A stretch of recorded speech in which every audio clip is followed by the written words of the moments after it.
Hola, buenos días. Voy a hacer la clase de hoy que por falta de asistencia no habéis venido apenas ninguno, para que no haya un desfase con lo que tenemos que ver y con lo que tenemos que continuar el próximo día. Y bueno, sirva también este vídeo tutorial como un vídeo tutorial sobre el método del simplex, ¿vale? Entonces, la idea de la clase de hoy básicamente era comenzar con el método de resolución del simplex. Vimos el otro día las propiedades básicas, la definición del conjunto factible y punto óptimo. Cuando tenemos un problema lineal, un problema de optimización, maximizar, minimizar lineal,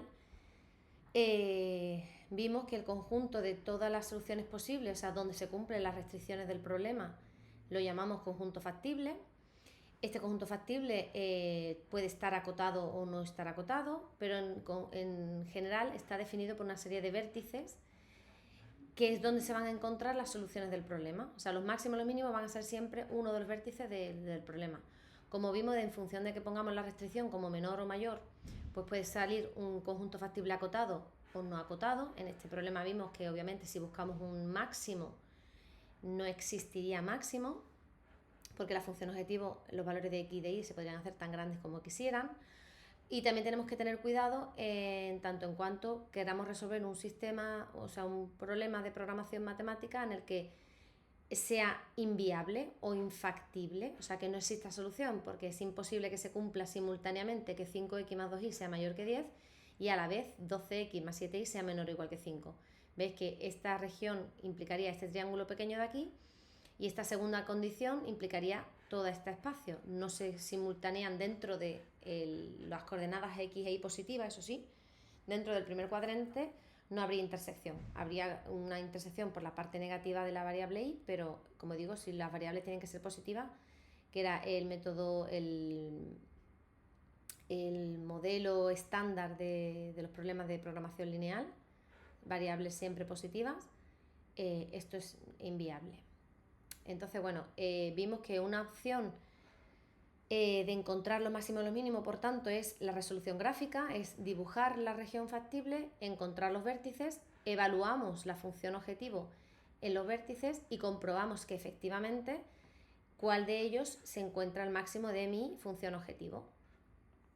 ¿Qué ocurre? Que este método tiene sus limitaciones, que básicamente consisten en limitaciones de poder representar gráficamente y calcular los vértices de un problema, que implica un cálculo que puede ser bastante tedioso y más largo. Entonces, el método del simplex es un método alternativo al método gráfico, es un método analítico, y lo que nos va a obviar son soluciones básicas del problema no factibles, es decir, va a esquivar estos vértices que son vértices del problema pero que no cumplen todas las restricciones a la vez, cumplen una de ellas pero no, en este caso, pero no las dos. Los va a obviar, va a moverse única y exclusivamente, a ver si tenemos aquí este esquemita, ¿vale? Aquí se ve mejor. A ver, vamos a poner aquí un poquito más de zoom. El simplex va a ser un algoritmo eficiente de búsqueda de vértices factibles. O sea, dentro de la región factible buscamos dentro únicamente de sus vértices. Vamos a comenzar siempre en el 0, 0, vamos a empezar ubicándonos aquí en el 0, 0 y el simplex va a determinar si moverme hacia arriba o hacia la derecha en función de hacia dónde crecería, dónde se encuentra el crecimiento o el decrecimiento si busco un mínimo, decrecimiento si busco un máximo de la función objetivo.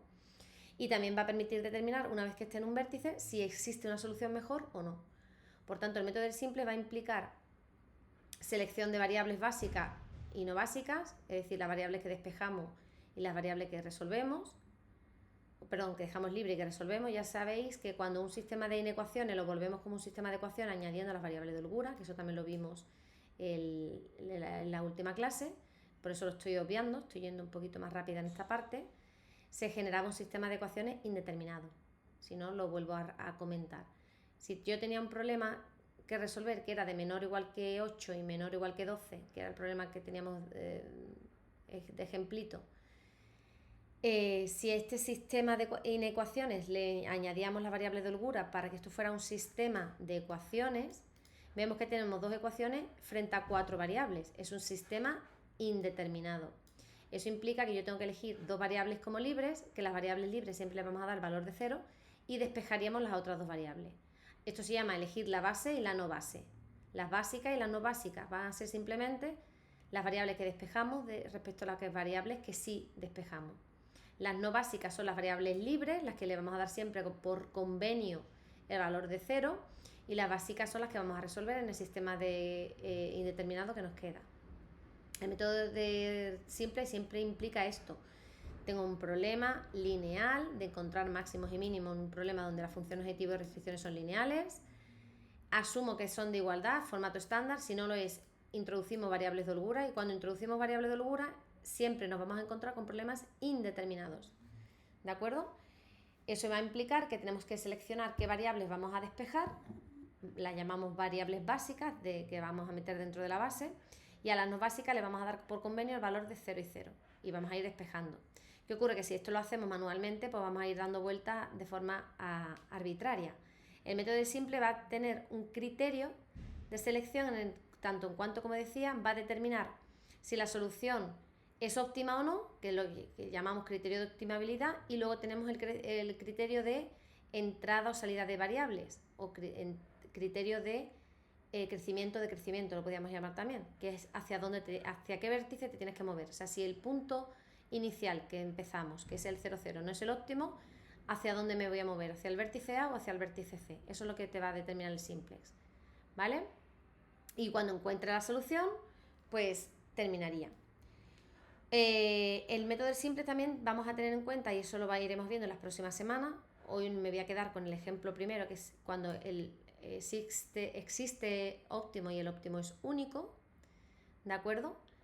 Pero también puede ocurrir que se alcance infinitas soluciones, o sea, en un sistema indeterminado no tiene por qué haber solución única, puede ser solución múltiple. Y también el método simple me va a permitir encontrar cuando el problema no tenga solución porque no sea factible, o sea, es imposible que se cumplan todas las restricciones a la vez, o no tiene solución porque es no acotado, es decir, la función objetivo se puede hacer tan grande si estoy maximizando o tan pequeña si estoy minimizando, como quiera. O sea, todo esto, además del algoritmo del simplex sea una búsqueda eficiente, por no decir inteligente, de dónde está el óptimo entre todos los vértices posibles. Es decir, va a intentar hacer el menor número de operaciones, menor número de pasos posible para encontrar el óptimo. En este problema es el punto E. Empezando siempre desde el 0, 0. Sino que además es un algoritmo que me puede determinar cuando la solución es única, cuando existen infinitas soluciones, cuando no hay solución porque es infactible o cuando no hay solución porque es no acotado. Básicamente estos 4 puntos principales es lo que tenemos que aprender dentro del algoritmo del simplex. Entonces, antes de nada, vamos a empezar con la resolución del problema por el método del simplex, como decía. La lectura de las diapositivas lo voy a dejar que lo hagáis con tranquilidad vosotros en casa, y yo directamente me voy a hacer el programita y lo voy a resolver. Lo podría resolver a mano, pero como tengo el ordenador, pues voy a tirar directamente del programa. Entonces, como veis, podemos resolver el problema también utilizando el Scientific Notebook, que ya lo conocemos. A ver si me deja. Ahí está. Y vamos a copiar el problemita, ¿de acuerdo? Entonces voy a poner aquí modo matemático, le voy a dar aquí una visibilidad mayor y voy a hacer que me permita más objetos matemáticos, símbolo caché. Yo creo que con esto me sobra, ¿vale? Tenemos aquí los básicos que voy a necesitar. Entonces, lo que voy a introducir es una tabla, ¿de acuerdo? Una matriz que va a tener tantas filas como restricciones tiene el problema. Os recuerdo que el problema es dos restricciones, x más y menor o igual que 8 y x más 2y menor o igual que 12. ¿De acuerdo? Así que voy a llevar esto aquí cerquita. Ahí está. Sería 2. ¿Y cuántas variables tiene el problema? Pues dijimos que tenía x e y, h1, h2, las dos de holgura. Ay, perdón, que estoy metiendo en fila y no en columna. Y le voy a añadir además el término independiente. Ok. Así que esto no haría falta, pero lo voy a poner como un extra para que entendáis qué es cada cosa.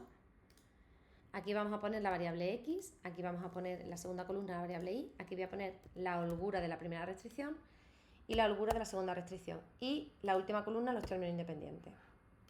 Entonces, el problema era x más y menor o igual, por eso entra la holgura sumando, que 8. Estoy reescribiendo simplemente esta matriz, 1, 1, 1, 0. Y término independiente 8. X más y más h1 igual a 8.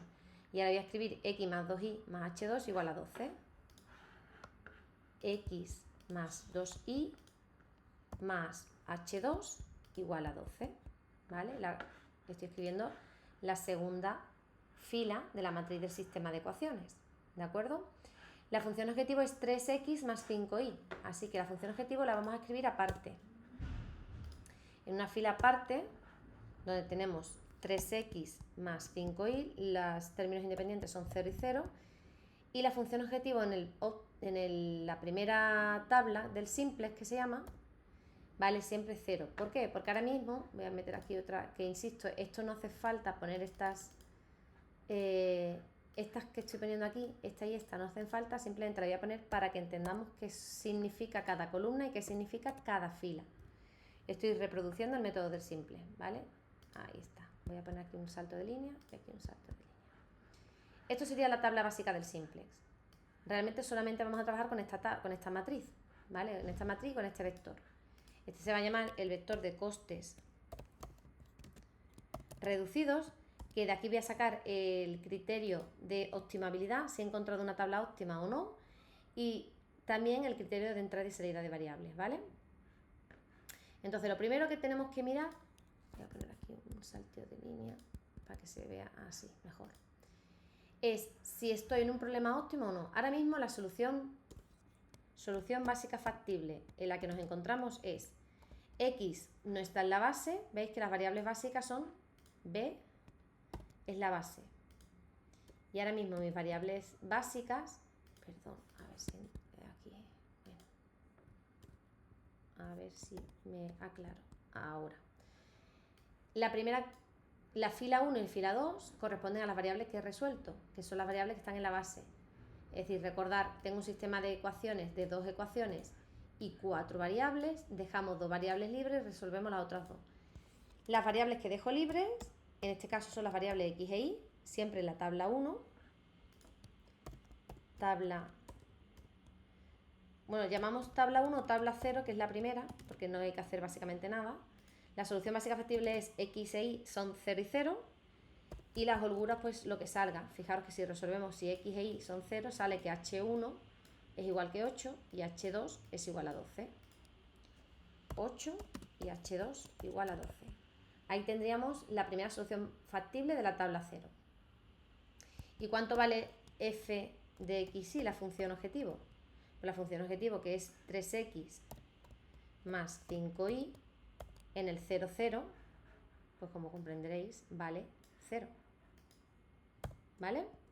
La cuestión es la solución, solución óptima.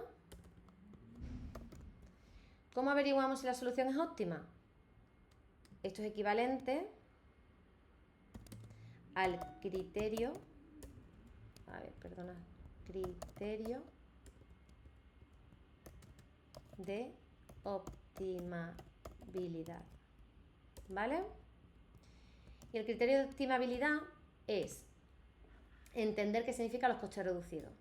¿Qué interpretación tienen los costes reducidos? Significa, siempre que la variable esté en la base, no significa eso. Los costes reducidos significan los costes reducidos, que eso es el argumento, todo lo que viene explicado aquí en la parte de la teoría, ¿vale? Lo que son los costes reducidos. A fin de cuentas, lo que significa es el efecto sobre la función objetivo que tendría que las variables que no están en la base, las no básicas, fueran básicas, o sea, entrara en juego. Resolviésemos esa variable que no la estamos resolviendo. A ver, ¿dónde estoy aquí?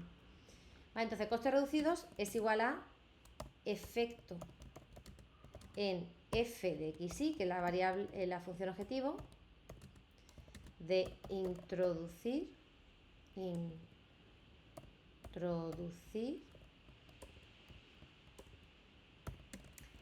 esa variable en la base.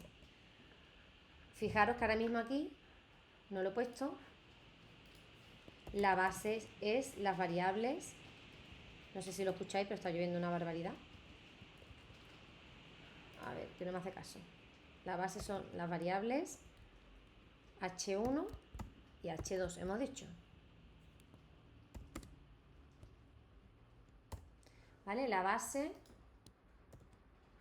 son las variables que hemos resuelto, las no básicas son las variables que hemos dejado libres, que siempre por convenio elegimos que las variables que no resolvemos las dejamos en 0, 0. Insisto, en un sistema de ecuaciones indeterminado. Entonces, los costes reducidos implican qué efecto tendría la función objetivo que yo ahora mismo estoy maximizando de que esa variable entre en la base. Claro, si la variable ya está en la base, el coste reducido de esa variable es 0. Recordad, el último término es el valor objetivo, o sea, eso no le echéis cuenta. Hay que mirar solamente los costes reducidos de las variables. X, Y, H1 y H2 son mis variables. Solo miramos esos costes reducidos. Entonces, tenemos que el coste reducido, vamos a llamarlo en mayúscula, coste reducido de X es 3. El coste reducido de la variable Y es 5. Y los costes reducidos de H1 y los costes reducidos de H2 son en ambos casos 0, porque ya están,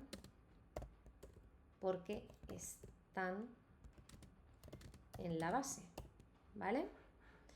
Sin embargo, las variables que no están en la base, que son no básicas, pues introducirlas tendrá un efecto.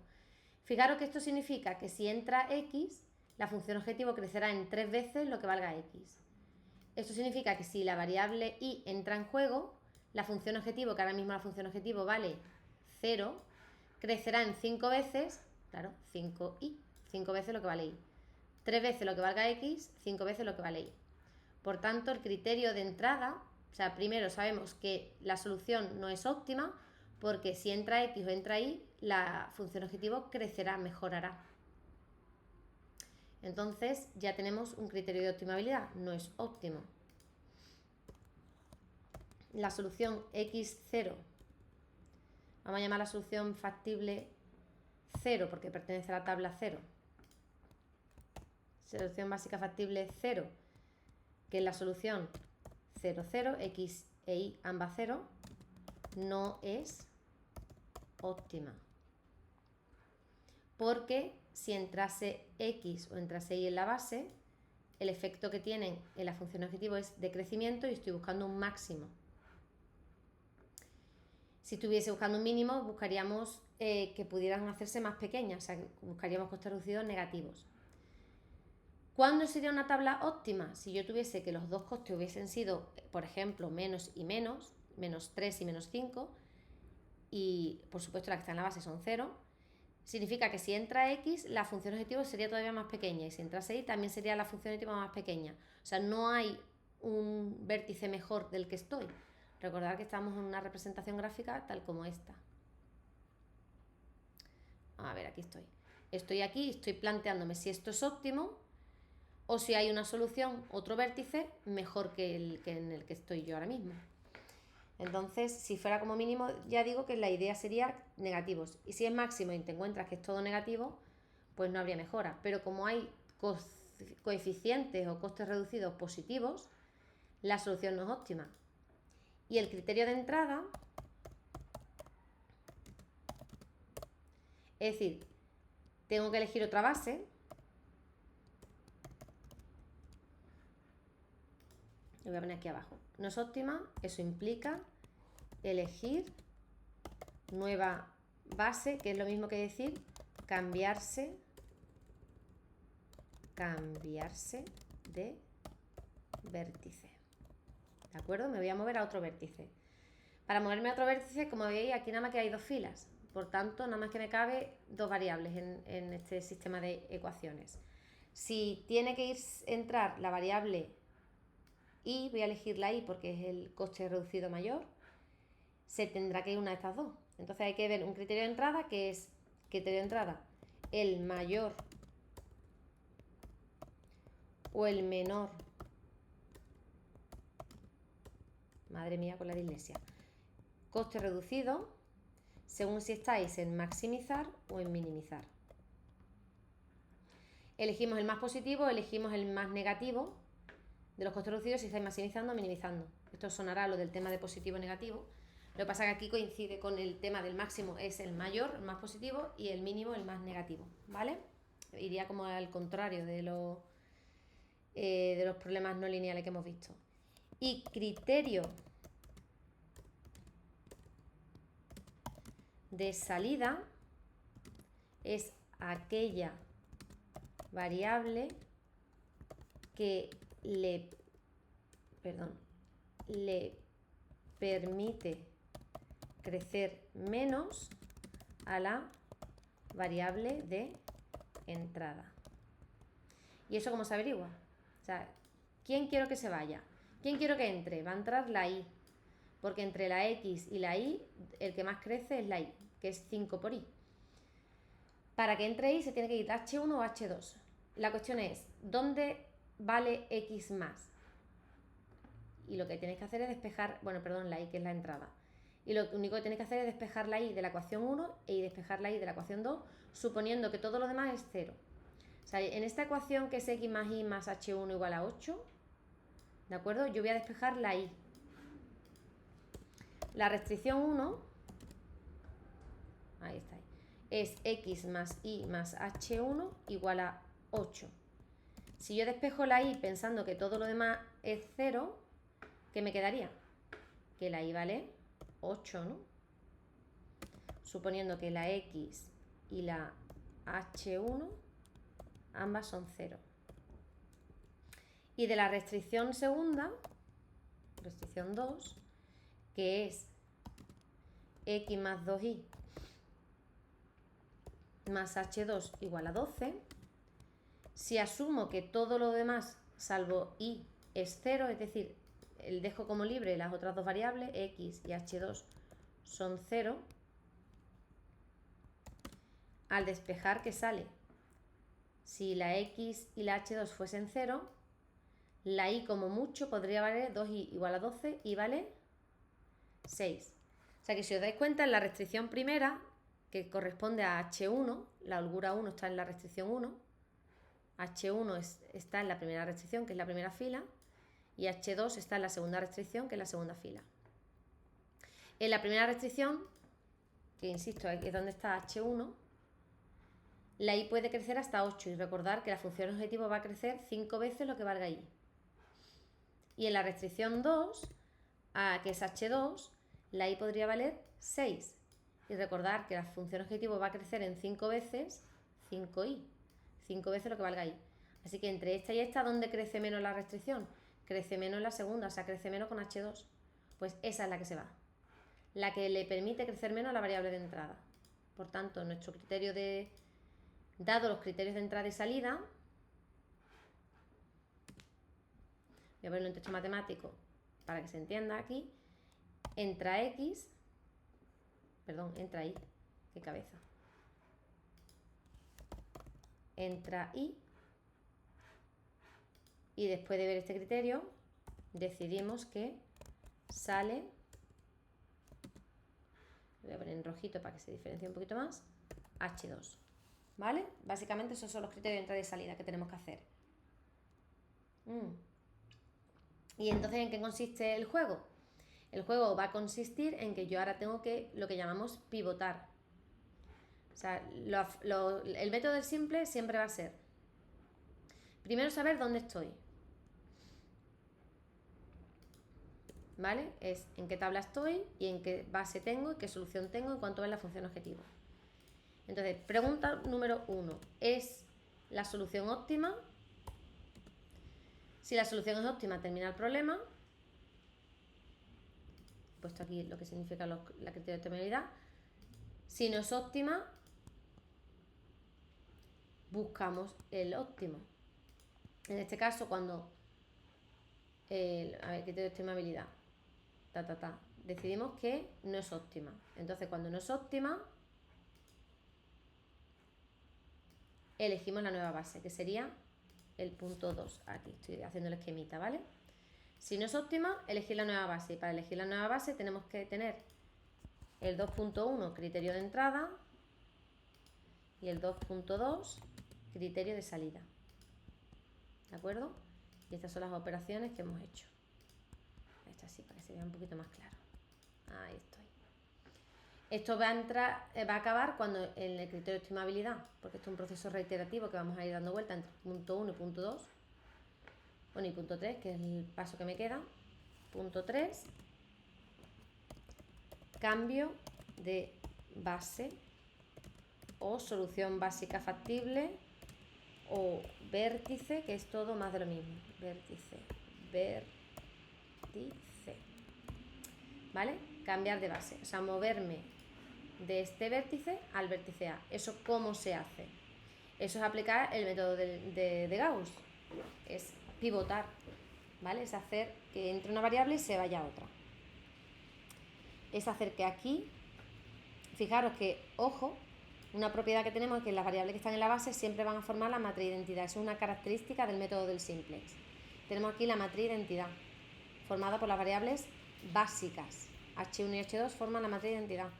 Así que si entra I y se va a H2, la columna de I ahora tendría que ser la 0,1. O sea, es como intercambiarse papeles. Ahora, quien hace de H2 va a ser la variable I. ¿Cómo consigo que aquí aparezca la matriz de identidad? Pues el método de Gauss decía pivotando. Voy a pivotar. Voy a convertir el elemento pivote en 1 y todo lo que no sea pivote, que esté arriba y abajo del pivote, en ceros. ¿Cuál es el elemento pivote? El 2. Y diréis, ¿por qué el 2 y no el 1? Porque ha entrado I y se ha ido H2. Donde se cruzan, la que entra con la que sale, ese es el elemento pivote. Fijaros que lo que estoy diciendo es que esta columna, que tenéis un 1 y un 2, se tiene que convertir en la 0,1, que es H2. Porque H1 se queda donde está. H1 es la columna 1, 0. Y H2 ahora mismo es la columna 0,1, porque está en la segunda fila de la base. Si la I va a entrar en el lugar de H2, los elementos de la columna de I tienen que ser el 0 y el 1. O sea, ¿cómo convierto este 1, 2 en un 0, 1? Como decía, donde se cruza el elemento pivote, que es donde se cruza la variable de entrada y salida, se tiene que convertir en un 1. ¿Cómo hago que este 2 se convierta en un 1? Por el método de Gauss. Coger la fila 2 y la dividís entre 2. Método de Gauss. A la fila 2 la multiplicamos por un medio. Y una vez que tengo el elemento pivote, o sea, una vez que tenéis este 1, os acordáis, ¿no? El método de Gauss, ¿qué hacía? Hago 0 arriba y abajo. ¿Cómo hago aquí un 0? Pues a la fila 1 le resto la fila 2, y ya porque aquí al principio va a aparecer un 1, pues tendríamos 0 y 0. Voy a copiarlo aquí. Voy a copiar para que veáis lo que estoy diciendo y pegar. Ahora mismo tenemos aquí la 1, 0, vale. Si yo a la fila 2 la divido entre 2, ¿aquí qué tendríamos? Aquí tendríamos un medio, aquí tendríamos un 1, aquí tendríamos un 0, un medio, y aquí tendríamos un 6. Estoy pivotando, ¿no? Esto es un medio por la fila 2. Y daría esto. Y ahora tengo que hacer, y todo lo demás se queda igual, ¿no? Copio y pego. Copio y pego. ¿Qué tendríamos que hacer ahora para realmente tener aquí? Ahí más o menos, ¿no? Cuadra, no cuadra exactamente. Debajo, este que es el elemento pivote, arriba y abajo 0 y 0. Pues, puedo poner aquí punto y coma. Una vez que tengo la fila 2 multiplicada por un medio, a la fila 1 le voy a restar la fila 2 prima, podríamos decir, que es la nueva, donde tenemos aquí el 1. Y aquí 1 menos 1, ¿veis? Que si a la fila esta de aquí le resto esta fila de aquí, aquí va a aparecer un 0. O sea que aquí va a aparecer, esto va a ser a esta fila, voy a copiarlo, copio. Bueno, ver, todas las operaciones las voy a hacer mejor, si no os importa, voy a copiar para que esto quede un poco más limpito, y las cuentas las hago abajo para que no os volváis locos. Aquí estaría. copio y pego. Esto es donde yo estaba trabajando. Esto para acá. Los costes reducidos, voy a simplificar CR. Entonces hemos dicho, este era el problema del que veníamos. El método de Gauss, el primero sería a la fila esta de aquí, copio y pego, la multiplicamos por un medio. Multiplico por un medio, ya sabéis, ¿no? Seleccionamos, esto lo sabemos hacer acá de cabeza, pero bueno, ya que tengo el programa, lo ejecuto rápido. Ahí está, tendríamos un medio, 1, 0, 0. Esta sería la nueva fila 2. ¿Cómo calcularíamos la nueva fila 1? A la fila 1 le resto la fila 2', la pivote. Es decir, a la fila 1, copio y pego, le resto la fila nueva pivote. ¿Verdad? A la fila 1 le resto la fila 2, pero la nueva fila 2, que es esta de aquí. Vamos a llamar fila 2', que es la fila pivote. Vamos a ponerlo así para que se vea el orden de las cuentas. Y esto selecciono, hago la operación, que insisto, lo podemos hacer de cabeza, pero bueno, para que veáis las cuentas. Y la fila de los costes reducidos, nueva, ¿qué le vamos a hacer? Le voy a restar 5 por la fila 2 pivote, porque como en la fila pivote hay un 1, si tengo que hacer 0 aquí, en este 5, pues es restarle 5 por 1. O sea que sería copiar la fila de los costes reducidos, copio y pego, menos 5 por la fila nueva. Copio y pego. Seleccionamos y evaluamos. Y ya tendríamos la nueva tabla. Vamos a copiarla aquí, ahora sí. Espérate. Copio, me muevo aquí, pego, copio y pego aquí, copio y pego aquí. Vale, entonces hemos dicho, ha entrado la I por la H2. Esta es la nueva tabla. Esta sería la tabla 1. Si antes era la tabla 0, esta es la tabla 1. Ahí estamos. La segunda fila, que es la fila pivote, se ha convertido en esto. O sea que esto sería, voy a copiar y pegar, me gusta usar fracciones. Un medio, aquí teníamos un 1, aquí tenemos un 0, aquí teníamos un medio y aquí teníamos un 6. La fila 1 nueva es esta que hemos hecho la cuenta. A la fila 1 le he restado la nueva fila pivote y me ha salido entonces aquí un medio. Ahí. Voy a copiar y pegar otra vez, que creo que la he liado. Un medio. Ahora estoy copiando esta fila aquí, ¿vale? Lo estoy haciendo paso a paso. 0, 1, menos un medio y 2. Y los términos independientes, los costes reducidos, serían un medio otra vez, un medio, 0, 0, menos 5 medios, copio y pego, y menos 30. Ojo, que la función objetivo no vale menos 30. La función objetivo vale 30, lo que pasa es que como la operación que hemos hecho es a los costes reducidos se le ha restado, nos sale un menos 30 de aquí, ¿vale? Un segundo.